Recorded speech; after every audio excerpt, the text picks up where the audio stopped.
Welcome into the FutureSox RoundUp. My name is Elijah Evans, and I am quite literally joined today by Jeff Cohen.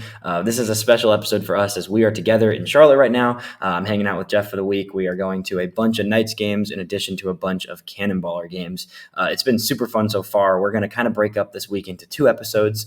Today's episode is going to be entirely focused on the Charlotte Knights. We'll mention a few other things, but we're really going to dive into everything we've seen and guys we've been talking to in Charlotte the past few days. And then later this week, we will have an episode that's focused on Kannapolis, which is a lot of the new draft guys, some of the younger, exciting players in the system. So we're having a lot of fun out here, and we're excited to kind of have an in-person episode. So how are you, Jeff? This is great. You're a great house guest. We're sitting here at the dining room table, and in about 2 hours, we head to Kannapolis for batting practice.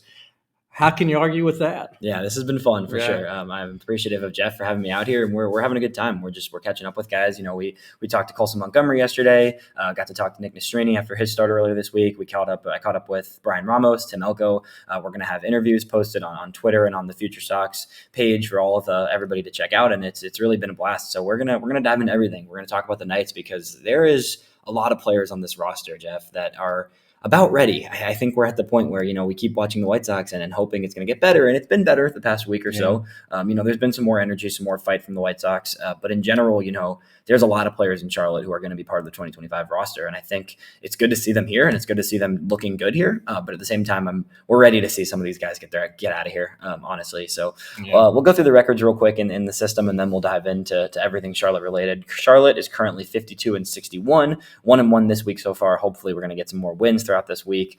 Birmingham sits at 58-52. Winston-Salem is 54-56. Winston's been playing pretty well lately. And then Kannapolis rounds out at 58-51. They've already clinched their playoff spot. Jeff's going to get to go to some of those playoff games, which is going to be super fun. But it's overall a pretty good state for the farm system right now. And we've heard from a lot of guys in the past few days, but there's a lot going on. So yeah, Charlotte, we're here right now. It's been good. I've seen 2 games so far. Jeff was with me yesterday, and then we're going to see 2 more Knights games and 2 more Cannonballers games in the next few days here, which is going to be really fun. So first day in Charlotte was Tuesday's game. Nick Nastrini took the bump for the Knights. By far the best Nick Nastrini has thrown in quite some time. So that was the first takeaway for me. There was other things that guys I talked to and some good insights for sure, but Nastrini is had a rough season, right? And he knows that. He's aware of that. He talked to me about how, he hasn't been able to command anything, but he looks like the version of himself. At least this week, he looked like the version of himself that we saw in spring training, right? Right. And you got some great insight there about how you found out and how he found out that he had a little mechanical tweak he needed to make. He read it online on Twitter. Yeah, pretty hilarious. Shout out to our guy, Dylan Barnes, who I believe was the one that Nick ended up seeing a tweet of. Nastrini told me, he was playing around with his mechanics. He was trying to simplify things. He realized after his time in Chicago that he really needed to kind of calm down his mechanics just to get himself more to the plate, keep his command more consistent. He saw a tweet from our very own Dylan Barnes, we think, who, mentioned his back foot kept moving, and that when he was in his windup, his back foot would move in different parts of the rubber. So he would basically start throwing the ball with his foot in a different place each time, which obviously when you have an inconsistency of your motion, it's going to lead to your mechanics drifting a little bit and your command drifting off the plate. So he cleaned that up. This is a few starts now that he's kind of adjusted that. Hasn't been great in Charlotte overall. I mean, there's still been some ups and downs, but this is 2 weeks in a row now where he's looked better. The command has been a lot better. Only 1 walk this past week. He's had 7 strikeouts, 1 run ball for 6 innings, right? Really looked like the best version of himself. On top of that, he talked about the curveball. So for him, he was a guy that coming into, last year when we saw him, he was really fastball, slider, changeup heavy. Those were the 3 offerings, especially the slider was really his continual go-to. And he still goes to the slider a lot and trusts the slider. But for him, he's now using the curveball as an equal partner with the slider. He's throwing those about the same amount, which it used to be the slider, 2 to 3 times more than the curveball.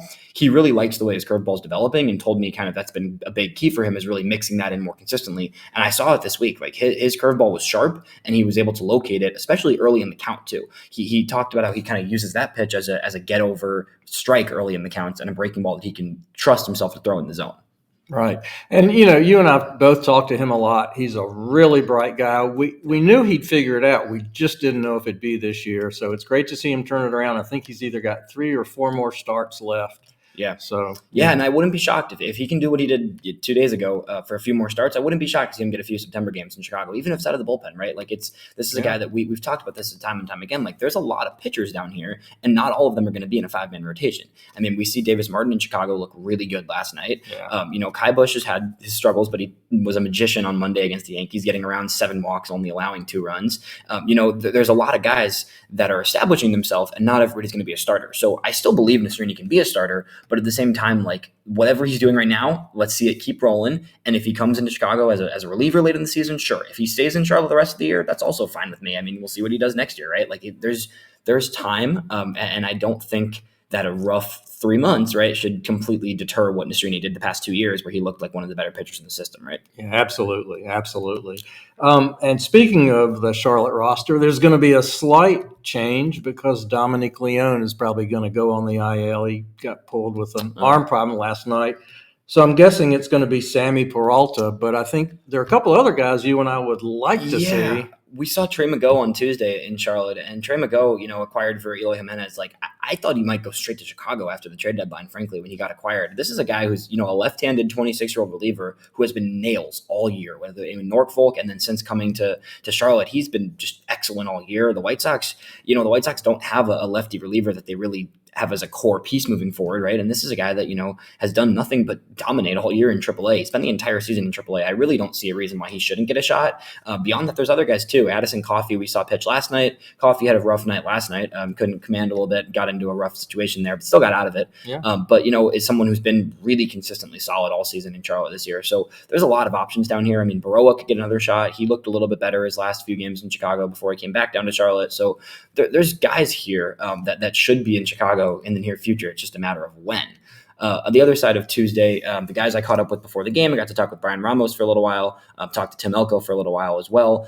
Ramos is someone that just from hearing him talk and also just watching him here, he looks more comfortable than he's looked all season. I think you could attest to that just from being in Charlotte throughout the year. Yeah. He just looks comfortable. His at-bats are better. He's taking more pitches. He's finding his pitches a little bit better. Ramos is a guy who struggled kind of last year and even this year with fastballs, especially, high velocity up in the zone fastballs.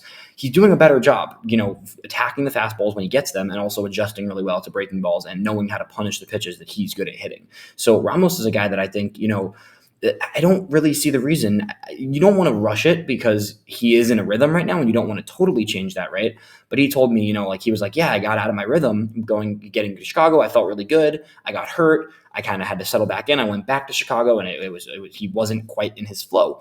Now you see him, the last month and a half since, middle July or so, he looks really comfortable here and he's doing what he does best. Yeah. And, it's been a lot of change. Arizona, Birmingham, Chicago, Charlotte. Yeah. I've noted the last homestand, he looked like a different player, and it's continued this week. Yeah, 100%. Ramos looks good. He says, he feels good, I think. It's very clear he's like in a good mental place right now, too, of just knowing his at-bats, feeling comfortable at the plate. He looks like someone who should, I think it was people got really excited about him when he came to the White Sox and had 3 days of looking great and then really struggled for a week and a half, goes on the IL, comes back, doesn't look like himself again. I think that the narrative shifted almost around him and it was like, oh, he's just not a piece of the future. And like, I don't know if Ramos is a guaranteed starter for the next 10 years, right? Like we're not at that point, but at the same time, he looks like he should be, or at least get a chance to be a big league contributor in some way. The White Sox are trying Miguel Vargas at third a decent amount lately. I don't know. It's tough there. The Vargas situation is tricky. He hasn't looked good since coming over. I think, I feel like it's easier to hide someone defensively at second than it is at third. I know he struggled with the kind of the mobility there and the athleticism at second.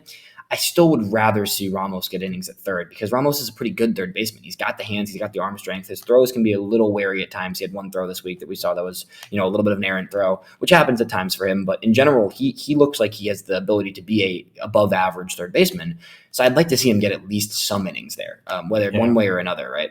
And in fact, his call up wasn't really due to the great season he was having. They needed a body who was on the 40-man and they were running out of them.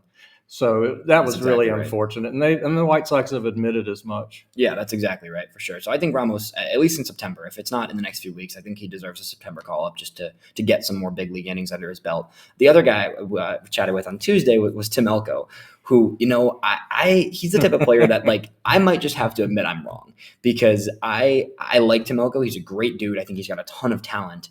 I have a hard time buying into someone that whiffs as much as Elko whiffs as a player, just as a profile. He's 25 years old, right? First baseman. But at the same time, he just keeps hitting, and he just keeps hitting. He's not just hitting for power. He's a smart hitter. And this week you saw it. I mean, a 2-hit game earlier in one of these games we were at where it was just line drive singles the opposite way, taking the pitch where it is and just hitting it really hard. He almost hit a walk-off home run last night. I mean, he had a ball that was foul and hooked foul just 10, 15 feet maybe, that would have been an opposite field out homer. of the ballpark. Yeah, I mean, it was smoked, right? And then even in BP, you see him hitting some balls in batting practice here in Charlotte that just fly. I tried to ask him when I was talking to him, like, has he had any particular homers in batting practice that have been, really deep? And he was like, no, nothing particular, but in general, you can see the ball fly here. And that's exactly right. A guy like Elko with his strength, he's been hitting great. He came up to Charlotte and he's done nothing but hit, just like he did all of last year. So, the tricky situation with Elko, Jeff, is you've got Vaughn and you've got Sheets. So you've got a first base DH platoon right now where you don't really have a spot for Elko. A month ago, maybe if you trade one of those guys, then you open up a spot to just let Elko have some run. Right now, weirdly enough, Gavin Sheets has been like one of the best hitters in baseball over the past week or two, of course, after the deadline, right? So it's like you're not going to just straight DFA a Sheets. Vaughn is still too valuable to just let go of. So right now, it's in a situation where I don't know if Elko can get innings this year just because those two are still there. Yeah, it's unfortunate, but it was interesting at the game last night.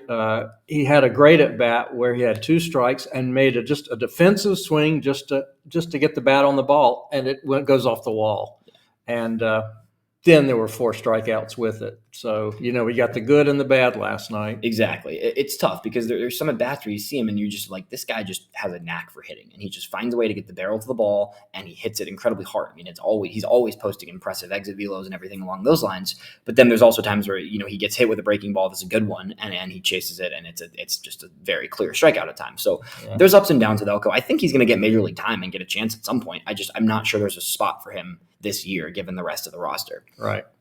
Getting into yesterday's game in Charlotte, we saw Jake Eder yesterday. We'll start with the pitcher. And Jake Eder is someone who, it hasn't been pretty for him so far, right? He got brought up to Chicago for that doubleheader and didn't end up pitch and warmed up. He got up and down in the bullpen twice, and then they didn't even put him in the game for his debut. And it was just like, okay, whatever. Goes back down to Charlotte, has really struggled in his time in Charlotte so far. For him, it's just he hasn't been able to command, right? I mean, Eder, that's been the thing for him the last year and a half. When he can command his stuff, the stuff is great. It's not an issue of not having stuff. Eder's fastball is a little bit flat to me. I don't think it used to be. He used to run it up more, 97, types 96, 97. Now he's sitting in the 93, 94 range mostly, which means he has to command it even better than he has at this point, which he didn't really do yesterday. But yesterday's start was fascinating, Jeff, because it was a tale of 2 halves. Absolutely. We saw the good and the bad. I mean, he really struggled with his command the first 2 innings, and then he was lights out for the next 3. We saw the ceiling and the floor. Yeah, exactly. It's up and down with Elko in that, and one thing I really noted yesterday was the curveball was excellent. Even those first few innings when he wasn't getting guys out and he let a lot of base runners on, I think he threw almost 50 pitches in the first 2 innings, the curveball was sharp. He was dropping in curveballs in the lower part of the zone, especially even to righties. As a left-handed pitcher, throwing a curveball that comes into a righty is not an easy thing to do. And he threw a lot that he was getting whiffs on, right? He had 5 swings on a curveball, and they weren't always commanded. This is the thing. He threw 16 curveballs. He got 5 swings and 4 whiffs. So when he was throwing it in the right spot, nobody was hitting it, right? 80% whiff rate on a curveball is exceptional. Even his slider had over a 50% whiff rate as well last night. It's got to be in better location sometimes. I mean, there were some pitches that are just uncompetitive. So if you're going to throw, uncompetitive breaking balls, you're in a situation where you're not going to get good hitters at this level to chase, right? Like you can't get in high A, you can get away with some of these, out of the zone, just dropping in their curveballs that guys will whiff at. In AAA, when you're facing, a lineup like the Mud Hens, right? We're seeing the Toledo Mud Hens, Detroit's AAA right now. They've got, former number 1 pick Spencer Torkelson. They've got top 100 prospect Jace Jung. They've got, a really good prospect they just acquired in Trey Sweeney. They've got a lot of pieces in this lineup. And I just read this morning, we're also going to get to see the rest of the week Riley Green on rehab. Oh, wow. Wow. I didn't even see that. That'll be fun. Oh, man, that's going to be even another guy that's going to be real hard to face for these Knights pitchers. That's for sure. So we will see that the rest of this week. But, it's a really strong lineup is the point there. And Eder couldn't get away with some of those pitches early in, and then he settled in. And he had 3 innings where he looked really good. He didn't allow a hit, I don't think. I think he maybe allowed 1 hit in the 3rd to 5th inning. So, with him, it's just, I still see the reliever appeal. I get trying to keep him as a starter right now, and you don't need to make that change yet. But Eder's the type of guy that because he's already on the 40-man, I would actually not just mind. I would like to see him in a bullpen roll down the stretch in Chicago if he has a few solid innings over the next few weeks, because you can see those 2-inning spurts where he just looks excellent. And that's been all season, right? He's had times in Birmingham earlier in the year where he would have a few innings where he looks great, and then he'd have a few innings where he really struggles. I feel like that curveball and slider could both really play up in a shorter spurt, and he could also probably let the velocity loose a little more. If he knows he's only throwing 30, 35 pitches, he could probably get up more in the 96, 97 range as opposed to the 94 range. So I'm curious to see what's going to happen with Eder. You got to keep it going. There's no reason to change it now, but at the same time, I wouldn't mind the idea of him one day being a potential reliever. Yeah, and that's a good point. He is on the 40-man, so it'll probably be Sammy Peralta going up, but wouldn't it be cool if it's Eder instead? It would be cool to see Eder. And they're both lefties, so yeah, exactly. That'd be nice. And I think it could be Mago, it could be Coffey. I mean, there's a lot of guys that could be heading up soon. And we've seen it here in Charlotte. I mean, there's a lot of pitchers that are pretty good here. And especially again, this is one of the hardest, if not the hardest ballparks to pitch in minor league baseball. It's definitely up there. So guys that are succeeding here, it means even a little more than some other teams, right? If you're able to keep the ball on the ground and not get rocked in a place like Charlotte, you're in a pretty good spot heading to, Chicago and other big league stadiums where it might be a little bit easier to pitch from an environmental standpoint, right? Yeah. Another guy we talked to before the game yesterday, Colson Montgomery. It was great to catch up with Colson. It's been rough, right? It hasn't been his best season. He acknowledged that. I think he knows that, right? He can hear the noise. He's a smart guy. He knows what he's doing. He understands that, there is expectations for him when you have that type of prospect pedigree that he hasn't quite met this year. With that said, I love the mindset, Jeff. It was good to hear from him yesterday. Yeah. He's just focused on growing. I don't think he's super discouraged. I don't think he's down on himself. There's times where you can see him in the box and in certain at-bats where he looks frustrated with himself because he wants better. At the same time, this is a guy who is accepting the difficulty, and I think he's doing a good job from what I gauge from him, handling the fact that this is the first time his entire life he's struggled, right? This is not a guy who's ever really struggled. He was a first round pick out of high school. He last year he was injured a lot, but had an over 900 OPS when he was on the field last year in Birmingham, right? So he's been really good his whole career. And now he was pushed this year to AAA at the beginning of the year when he probably should have started in Birmingham, frankly, given all the injuries last year. And at the same time, it hasn't been great. He's still got an OPS over 700. It's not like this is a guy who's never getting on base. He's still walked over 50 times this year. He still has 13 home runs, right? The exit velocities on his home runs and his doubles are always really high. He said that yesterday. He was like, I'm trying to hit the ball hard. And it's and he is hitting the ball hard. That's for sure. Yeah. We'd like to see him making more contact, right? The strikeout rate is way higher than we expected for a guy that with his approach normally. But I think he's embracing the struggle and working to get better. Yeah, you're right. When he hits the ball, it's hard. It's good contact, but some of his at-bats just don't look very competitive. And so I'm curious and one in particular last night, I'm curious what you saw in his swing, watching him in batting practice and 4 at-bats last night. Yeah, I'm trying to gauge it a little bit. I feel like his hands are just a little behind him sometimes, and he's just lagging. He's getting a little late to the ball.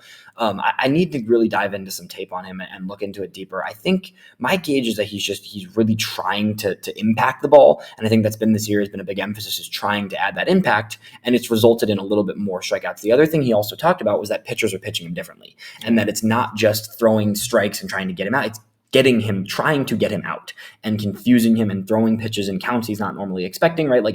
There's a layer of you are a high level prospect with a lot of pedigree and you're facing a lot of guys with big league experience, right? So if you're a guy who's 27, 28 years old in Charlotte, and what we've talked about this before, AAA is not what AAA used to be to some degree. I think in the last 5-10 years, we've seen even more progression of AAA being more of a stomping ground for major league depth than it is for prospects. And it's different for Charlotte, right? Charlotte's got 5 guys in their lineup that they expect to be pieces of the core right now, in addition to the entire pitching staff, basically, that are potential future pieces, right? So I think for him, you got guys that are vets and trying to prove they still belong, and they see, here's this 22-year-old kid who's got a ton of attention on him. He's always getting interviewed. He's always got, he's up in the top. He was up in the top. He's dropped down a little bit, but he's still in the top 50 prospects in baseball, right? And they're pitching him aggressively to try and get him to whiff. And they're constantly throwing him breaking balls, and they're trying to force him into bad swings. And that's something that he didn't really have to deal with at the lower levels of the minor leagues. So I really think he is in a fine spot. I'm not that worried. I just think this season is about growth. It's almost like he's on the White Sox this year at a different stage, right? Like the White Sox season is all about growth and developing and seeing what you can figure out.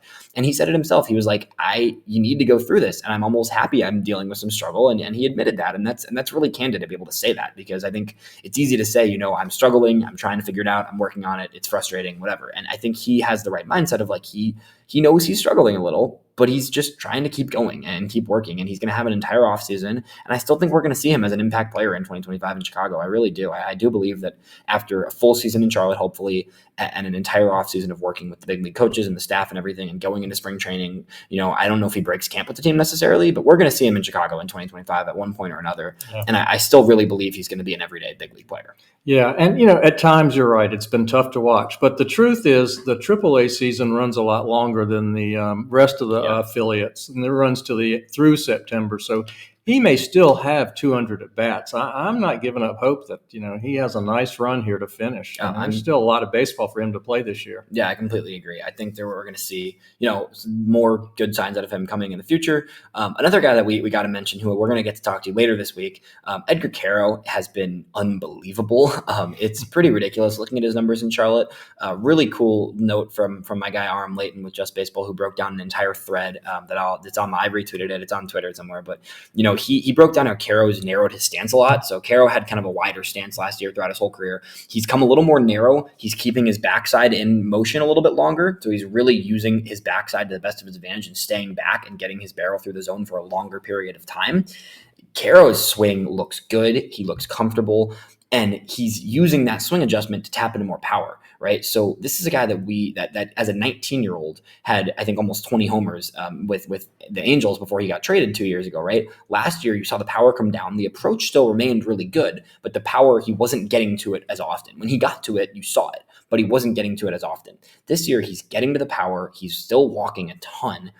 He's just a really well-rounded hitter, and the value of a switch-hitting catcher who can put up 20 home runs plus in a season is pretty exceptional, and he's really made it clear that he will be the starting catcher for the White Sox in 2025. Yeah, and on the defensive end, every pitcher we've talked to says we love throwing to him. So yeah, that's a great note. You can check out the interview with Nastrini that I posted. Nastrini, has told me before, but he said it again, like Caro's a great guy to work with. He has a game plan. He goes in with the right mindset. He knows how to receive, but he also is he's working with his pitchers to make sure they're both on the same page. They communicate. He kind of knows how to approach different hitters. I mean, this is also another thing that I was talking to some people in the booth in the press box in Charlotte, and there's something that's going to be really interesting to see. Is the idea of a catcher being good at challenges. It's a concept that's funny, but as framing becomes less important, and we're going to see this. We talked to our guy Dusty, who works with the Major League umpires, and he was talking about we're going to see this challenge system continue to grow, and it's going to happen. It's a matter of time. We don't know when, but there is going to be an important factor of catchers who know how to challenge and when to challenge and are good at their challenge success rate. We're going to see in Savant in a few years from now, when the MLB eventually adapts, an ABS system to some degree in a challenge way, right? We're going to see a catcher challenge rate, right? That's going to be a stat one day. Yeah. And Caro, early in the game, a lot of these catchers are really hesitant to challenge early in the game. On Tuesday, early in the game, he challenged twice and nailed both of them. That is going to be important. That's going to be something we're going to see really become a factor in Major League Baseball, and it seems like something that Caro is really comfortable with. Calling a challenge and using one of your two challenges in the third inning is really risky to a degree. But he changed that at bat because he got a call for Nastrini. The next pitch, Nastrini gets a strikeout. That's big. There's something to that. So Caro is someone that I think is looking like I don't think he's never going to be an elite defensive catcher. And I think some of his pop times and throws, I think people are still stealing on him a little too often, which is going to be something to kind of keep an eye on. I also think some pitchers need to do a little bit better of a job holding runners on. I think both Nastrini and Eder allowed a stolen base at one point where they just didn't really check their runner necessarily. But Caro is someone who I think is proven himself to be at least an average or even a little bit above average defensive catcher, in addition to a switch hitter that can walk a ton and hit some homers, which is, I can see a world where he's, a top 10 catcher in baseball down the line here. Yeah, that's a good point about the challenges. Yeah. You wouldn't think there's much of a difference having 2 challenges instead of 3, but minor league baseball just switched earlier this year, mid-season. And, we talked to Mike Daniel, who's one of the roving instructors for the White Sox. We talked to him yesterday, and he said it's a huge difference. They actually talked to the team about it. When there were 3 challenges, you'd see it in the first inning. It was just really arbitrary. Now, you're right. You've really got to know what you're doing with only 2 challenges, and you need to have one late, as we saw last night. And you need to have a catcher. You need to have a catcher that knows what they're doing and is comfortable using it, but doesn't use it unnecessarily, right? And knows the zone so well that they can completely tell when they're catching a ball if it's going to clip the zone or not, right? And it's difficult. We saw it, like you said, late game, like it matters. We saw some calls that really mattered in the game with the challenge system. So good stuff from Caro. We're really excited to see what he does. I think there's a world he gets a September call-up, as crazy as it is for a 21-year-old catcher. That's really not something you see very often. I wouldn't be shocked the way he's playing right now if we see him catch some games in September. Either way, I think regardless of what happens the rest of this year, he opens the season as the opening day catcher in 2025. I really don't think he has anything left to prove at this point. I think he's shown he's capable of being a major league catcher. And on top of that, he's got, an entire core of young pitchers that are comfortable with him already. Guys like even guys already at the big leagues, right? Like Thorpe and like Cannon and, eventually all these other guys, Bush, Eder, Nastrini, right? Like all these guys have been throwing to him now for a year plus, and they are comfortable throwing to him and they know how to throw to him. And that's something that I think there's something to be said for, just the value of getting that comfort level with these players themselves. And this clubhouse in Charlotte feels really close-knit. They really seem to like each other. They get along, they have fun, and they're all working towards the ultimate goal of being the core of guys that take this team to a better place than it's been this year, right? Yeah, when you've got a young pitching staff like the White Sox are going to have in 2025, there's probably a real temptation for the White Sox to go out and get some Maldonado type veteran catcher, but the fact that these guys like Caro, that is huge. Yeah, and I think Corey Lee has done a good job this year as showing at least that he's a backup, right? He's good defensively. I think pitchers like working with him. So if you're entering the year with 2 young catchers, one being Edgar Caro, who has potential of a super good catcher, and then Corey Lee, who looks like a solid backup, right? I don't think Corey Lee has done enough to prove he's a starting catcher, right? But he has hit some homers. He looks good defensively for the most part, right? And that's what you want from a backup catcher, right? So that tandem of Caro 5 days a week and Corey 2 days a week type of thing, right, in the big leagues next year, it's going to be one of the more fun positions to watch, in my opinion, in Chicago. Yeah. I think we got one more guy to talk about before we get out of here. We'll briefly mention, I want to talk about a guy who's in the big leagues, but was in Charlotte earlier this year. I just did an interview with Jonathan Cannon, one of our first interviews with somebody who's actually in the bigs right now actively. Cannon was really interesting to talk to. Great to hear kind of his transition to being a big league pitcher this year, in addition to just the energy with the White Sox, what he's been adjusting, how kind of that up and down from, Chicago, back to Charlotte, back up to Chicago, what he did in those breaks back in Charlotte that really helped him kind of unlock himself. That was something that I was super pumped to see. So look out for a Cannon interview that's coming out pretty soon. And then back down to Charlotte, we got 1 or 2 more guys to touch on. Yesterday, we also talked with Zach DeLoach. This is a guy who was, traded for in the offseason, someone that we really haven't talked about a ton this year, but you've been noticing, Jeff, in the last month or two, DeLoach looks like a really good hitter down here. Oh, it's like 6 weeks now. He's really been dialed in. He has really good competitive at-bats, and I think he's hitting close to 300 over the last month or so. So, it was good to talk to him, and he's kind of been under the radar with all the other higher-profile guys, but yeah, he looks good. Yeah, and that's a guy who, right, like he talked about how he was trying to add more impact, right? And like he went up to Chicago and he was only, when he was getting on base, it was singles. And he was like, I'm the type of hitter who needs to be getting extra base hits. And he was like, he's tapping into that now. And we're seeing him get a lot of line drive type doubles right now here. And that's something that, he hasn't been hitting a ton of home runs, but generally speaking, he's adding more impact at the plate and showing that he can be a more impactful hitter.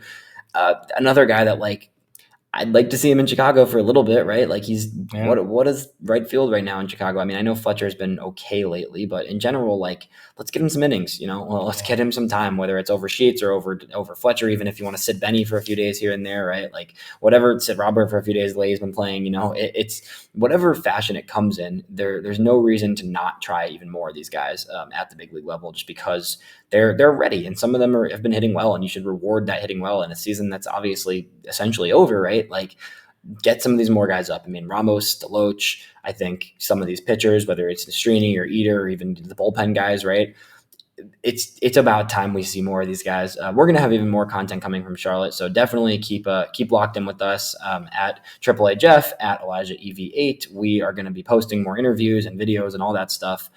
Brief mentions down the line, and anybody else in Charlotte, I think we're pretty good there. Yeah, I think that covers everybody in Charlotte. And we'll have more stuff coming out. We'll have more interviews for sure. We're going to see Sean Burke later this week. We haven't seen him yet. Somebody that we'll touch on our next episode, probably because we haven't got to watch him pitch yet or talk to him, but we'll talk to him at some point. Hopefully going to talk to Eder a little bit this week and get his kind of gauge on where he's at as well.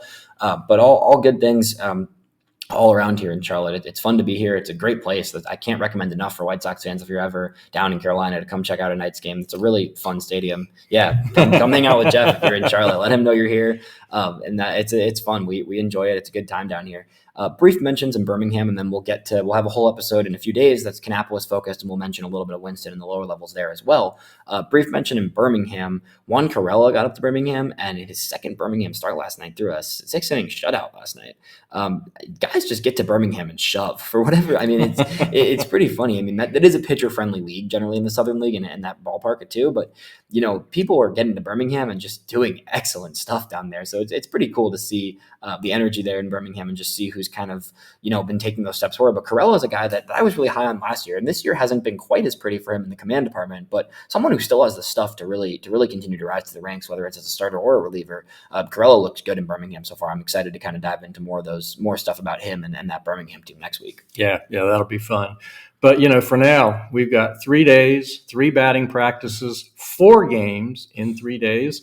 And so let's grab some lunch and head to Kannapolis for batting practice. Sounds like a plan. That is what we're going to do. We will be back with a second half of this episode. I'm going to write up some articles as well from this trip, just to kind of summarize a lot of these things we've been talking about.